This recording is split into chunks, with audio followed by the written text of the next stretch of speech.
I had a lesson text that I was going to have. I think Jared had the scripture reading. I had a lesson text from Second Peter, beginning in verse 4. And when you look at that, starting in verse 4, there's a sentence that runs all the way through down verse 11. One sentence. Now, I'm not going to use that whole sentence, so I'm going to cut the lesson text down a little bit, and I'm just going to start with verse 6. 2 Peter chapter 2, verse 6. I'm going to follow around now. In light of Darren's lesson this morning, I did not prepare a PowerPoint for tonight, so we don't have that benefit for you to follow on the screen. So if you want to follow along, you have to do so in your Bible. Becoming a lost art, I think, to follow along in your Bible, but we'll try it anyway. Okay, verse 6.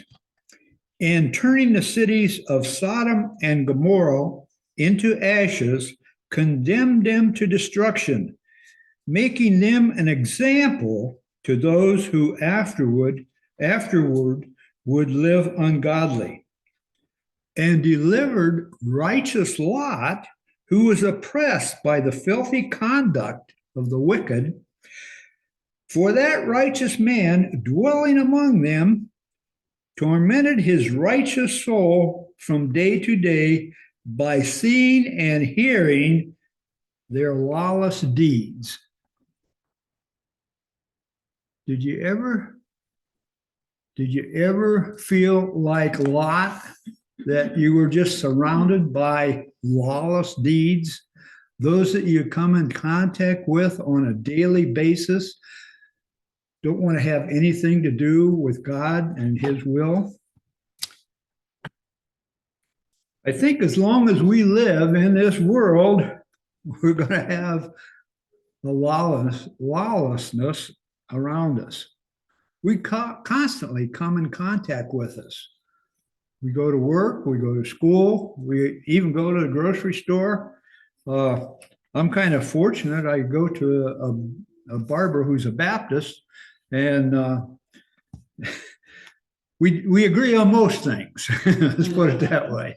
We agree on both things. So I don't have to put up with too much of the unlawful activities when I go to the barber shop.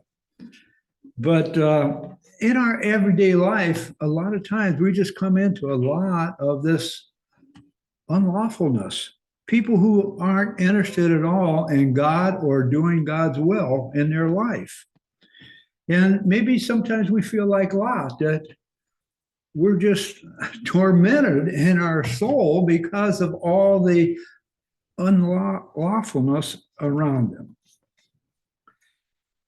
In Matthew, most of our lesson today is going to be taken from the book of Genesis.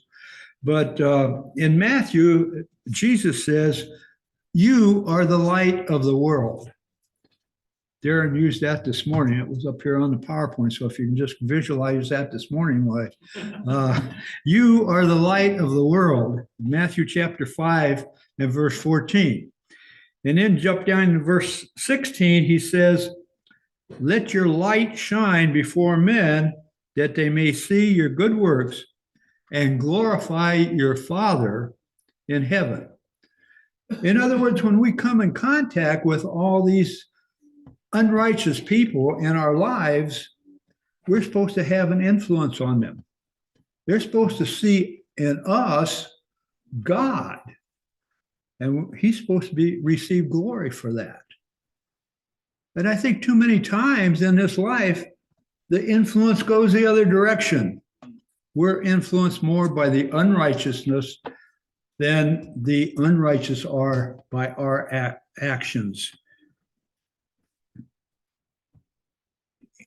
In Genesis, the 11th chapter, we're introduced to Lot. So introduced to Abraham and his three brothers, or two brothers rather. And we find that Abraham was the oldest. And then he had two brothers. He had Nahor, and then he had a younger brother named Haran. Now, Haran also then had a son named Lot. Then Haran died.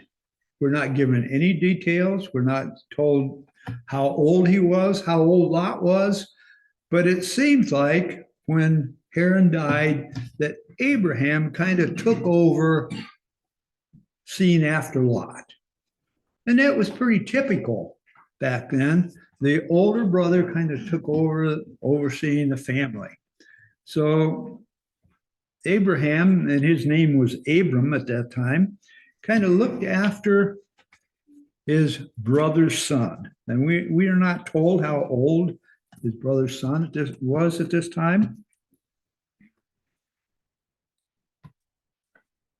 But in chapter 12, then, we have God calling Abraham out and telling him to leave his family, leave his homeland, and God would show him where he wanted him to go.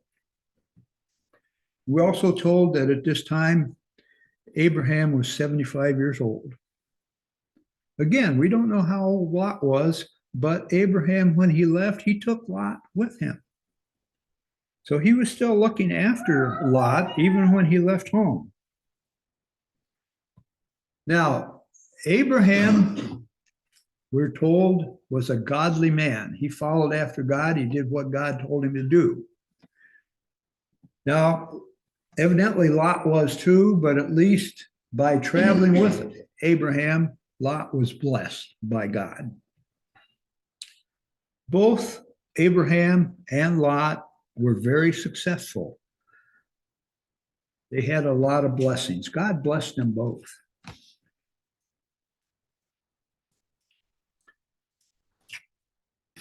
In Genesis, the 13th chapter, and I'm going to read a few verses here from Genesis chapter 13. Then Abraham went up from Egypt, he and his wife and all that he had, and Lot with him to the south. Abraham was very rich in livestock, in silver, and in gold. And he went on his journey from the south as far as Bethel, to the place where his tent had been, the beginning between Bethel and Ai, to the place of the altar which he had made there at first. And there Abraham called on the name of the Lord. Lot also, who went with Abraham, had flocks and herds and tents. Now the land was not able to support them, that they might dwell together, for their possessions were so great that they could not dwell together. And there was strife between the herdsmen of Abraham's livestock and the herdsmen of Lot's livestock. The Canaanites and the Perizzites then dwelt in that land. So Abraham said to Lot, "Please let there be no strife between you and me, and between my herdsmen and your herdsmen, for we're brethren. Is not the whole land before you? Please separate from me. If you take the left, then I will go to the right. Or if you go to the right, then I will go to the left." And Lot lifted his eyes and saw the plain of Jordan, that it was well watered everywhere, before the Lord destroyed Sodom and Gomorrah. Like the garden of the Lord, like the land of Egypt, as you go towards Zoar. Then Lot chose for himself all the plains of Jordan, and Lot journeyed east, and they separated from each other. So this was a choice that Lot made. Abraham told him, you go one way and I'll go the other. It's your choice. Well, Lot looked through physical eyes at the well-watered plains of the Jordan. Perfect. A lot of grass, a lot of grazing land for the livestock. It's just what I need. He was looking through physical eyes. He wasn't looking through his spiritual eyes as, is this going to be the best course for my life? Because we're told that he went towards Sodom. And Sodom, even at that time, was very, very wicked. So Lot made a choice. He made a choice, the path that he was going to take. Now, once we start on a path, that path has a destination. And as long as we continue on that path, we're going towards that destination. Lot asked himself, is this a good place to raise cattle? What he should have been asking himself, is this going to be a good place to raise a family? He didn't consider the effects that his choice would have on his family. And this would happen much later, much later. This wasn't something that happened immediately. Many years later, this was going to happen, the effect that it had on his family. But God allows us to choose. We have a lot of choices. Almost daily, we make choices. Once we make that choice, we start on a path. And if we don't change from that path is going to lead us to a destination. When we arrive at that destination, there are consequences. Those consequences can be good or they can be bad. We don't have a choice there. Once we arrive at the destination of our path, then we live with those consequences. So we see here that Lot made his choice. And he lived with the consequences of that choice. Now, Lot just started out in the general direction of the cities of the plain. He didn't move into those cities. He was still living in his tent. But he lived in the general direction of those cities. Maybe he wanted the conveniences that these cities offered. I don't know why he moved in that direction. But by doing so, he surrounded himself with the influences of the world.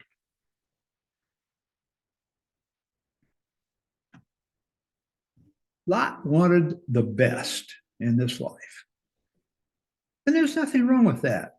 Don't we want the same thing? Don't we make choices based on what is best? We want maybe the best job with the best pay. We want maybe the best schools for our kids.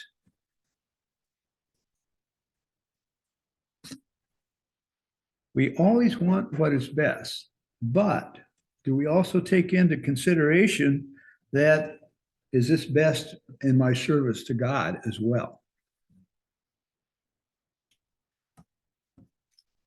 Lot, I don't think, took that into consideration. Now, does that make Lot a bad person? Well, not necessarily. He was just looking out after his own welfare at this point.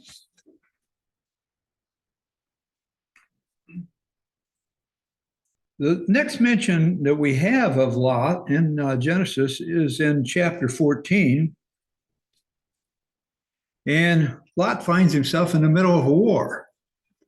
Now, the war wasn't anything that he had to do with. I mean, he just happened to be caught up in it. But Lot was captured in this war. And he was captured in verse 12 because, well, verse 12 said, they also took Lot, Abraham's brother's son, who dwelt in Sodom, and his goods, and they departed. So what we find is that Lot was now dwelling in Sodom. He had made a move from his tent outside the city. He was now dwelling within the city of Sodom. So he had gradually moved from his tent out in the plains to the city of Sodom. As I said before, Sodom was known, even at this time, for its great wickedness. Now, why he made the decision to move into Sodom, we don't know. Maybe it was strictly a business decision. He found that maybe he had a lot of cattle. Maybe the people of Sodom needed meat. He could sell meat to them. Who knows? But whatever the reason, he was now living in Sodom. Now, the next mention we have of Lot in the Bible is not until chapter 19, and this was several years later. And this was after God had decided that he was going to destroy the city of Sodom.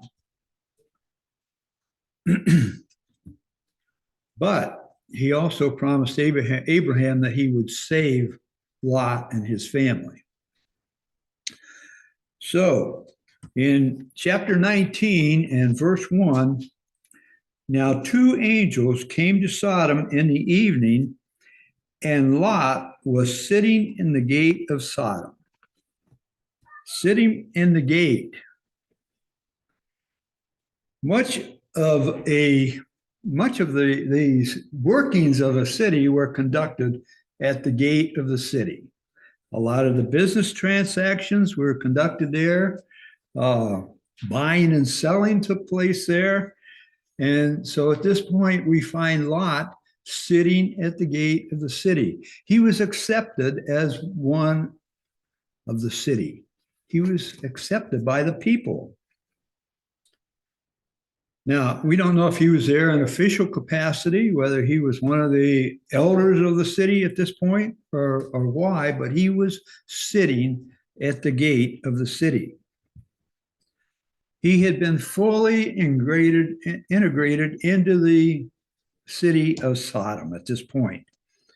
He was accepted by the other men of the city, and he felt safe and secure. He was part of Sodom at this point.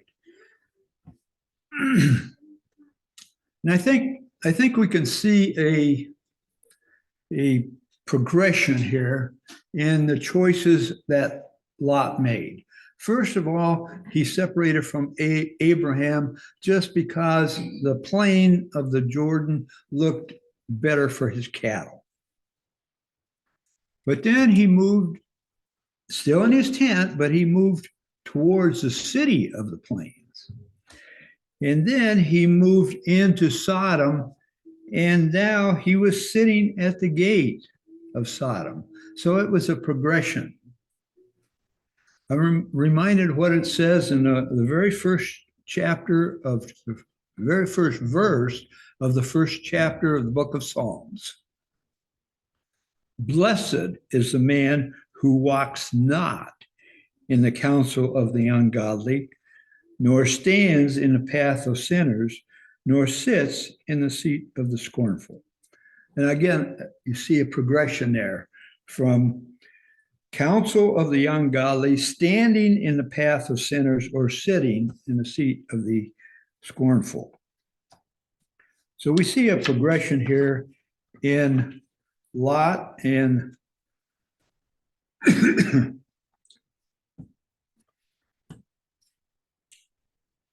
going to read a few verses here in Genesis chapter 19 now. two angels came to Sodom in the evening, and Lot was sitting in the gate of Sodom. When Lot saw them, he rose to meet them, and he bowed himself with his face towards the ground. And he said, "Hear now, my lords, please turn into your servant's house and spend the night and wash your feet, and then you may rise early and go on your way." And they said, "No, but we will spend the night in the open square." But he insisted strongly, so they turned into him and entered his house. Then he made them a feast and baked unleavened bread, and they ate.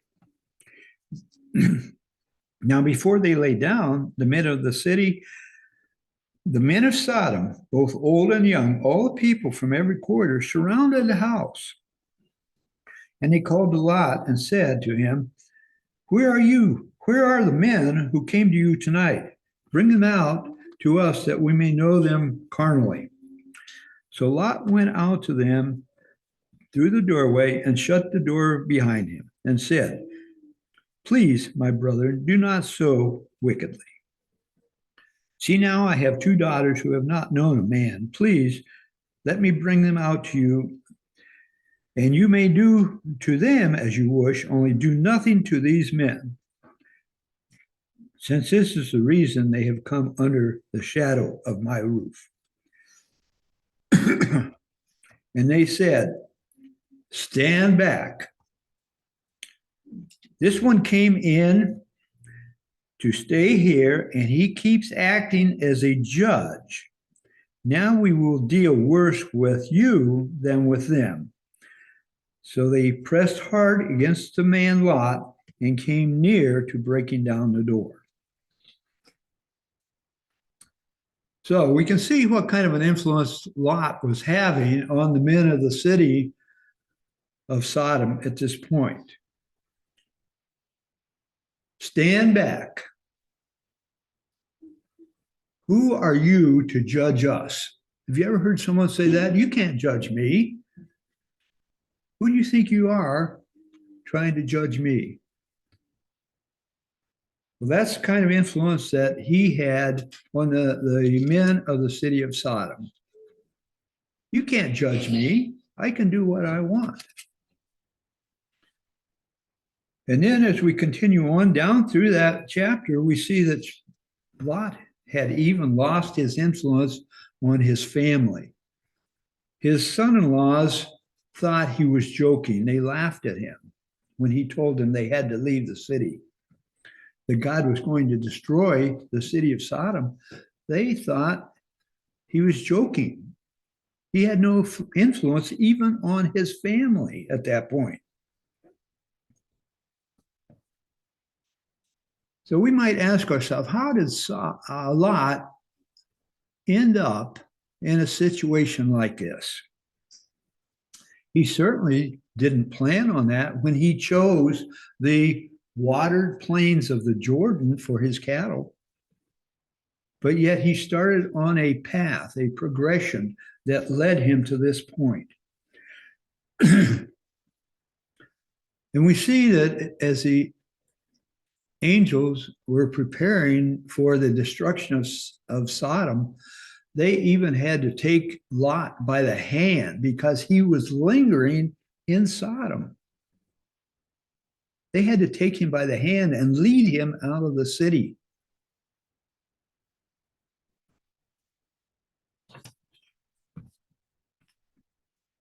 Lot didn't get to that point overnight. It was a number of years from the time he made that decision that he was going to go to the plains of the Jordan to the point where he had to be led out of the city of Sodom before it was destroyed. But we make choices. Those choices set us on a particular path, and that path will take us to a destination. That's what happened in Lot's case. It took years for this all to play out, but that's what happened.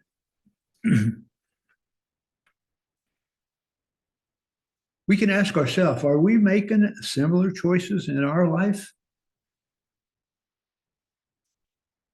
choices that will eventually cause us to separate ourselves from God or be a bad influence on our family. You may think, well, I'm different from Lot. I can take care of myself. I don't have to worry about things like that. Well, Lot probably thought the same thing. He thought, I don't have to worry about this. I can live in Sodom and it's not going to influence me. But we see that it did. And Peter said that he was tormented day and night by the things that were going on around him. Did you ever hear things that you want to just say, oh, I wish I hadn't heard that? Or see something going on around you and say, oh, I don't want to see that. But the truth is, once you hear it or once you see it, you can't unsee it. It's there. It's in your head. But according to Peter, Lot was a righteous man, but his spirit was distressed because of the things that were going on around him. But yet those things were a direct consequence of the choices that he made earlier in his life.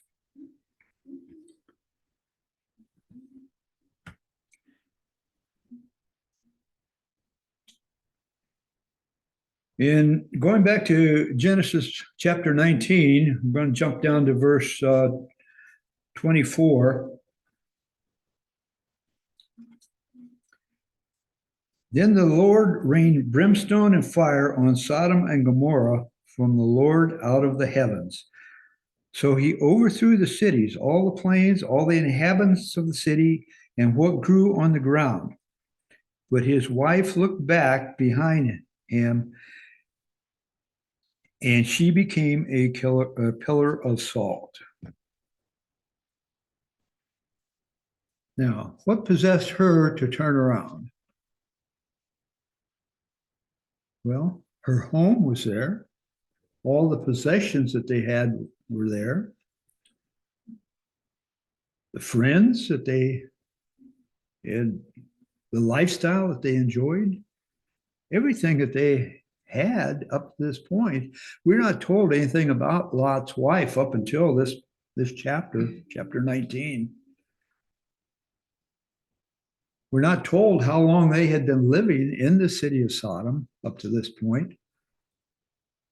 But it had become part of her life. And I think even worse, Sodom had become part of her. She had been so ingrained in the city of Sodom that she just had to turn around and look back. Even if she hadn't been practicing the sinful ways of the people of Sodom, she was still comfortable with it. And a lot of times we see sin around us in our lives today, and while we maybe don't embrace it in our life, we say, well, that's all right. That's their choice. They can do what they want. But yet, doesn't it have an influence on us as well?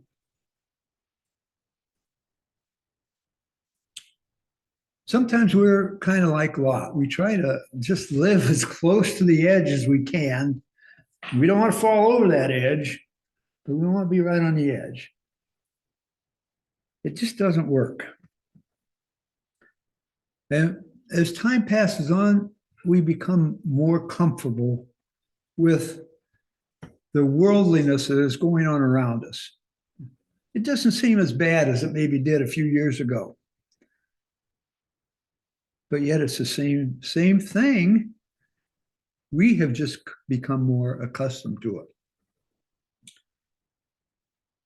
Going back to the words of Jesus in Matthew chapter 5, he said, "Let your light shine before men, that they may see your good works and glorify your Father in heaven."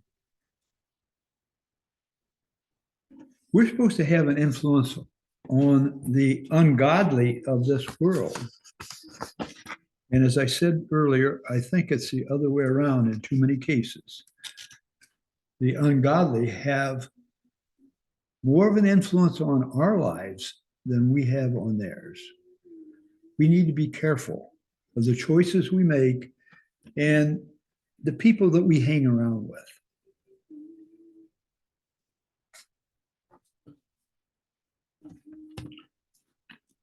You can say, beware, don't end up like Lot. As is our custom, we offer the invitation of Jesus. Invitation really is never closed. It's open 24 hours a day, 7 days a week. But since this is a convenient time, if anyone here is subject to the invitation, we will invite you to come as we sing the song that has been selected. Oh, why not tonight?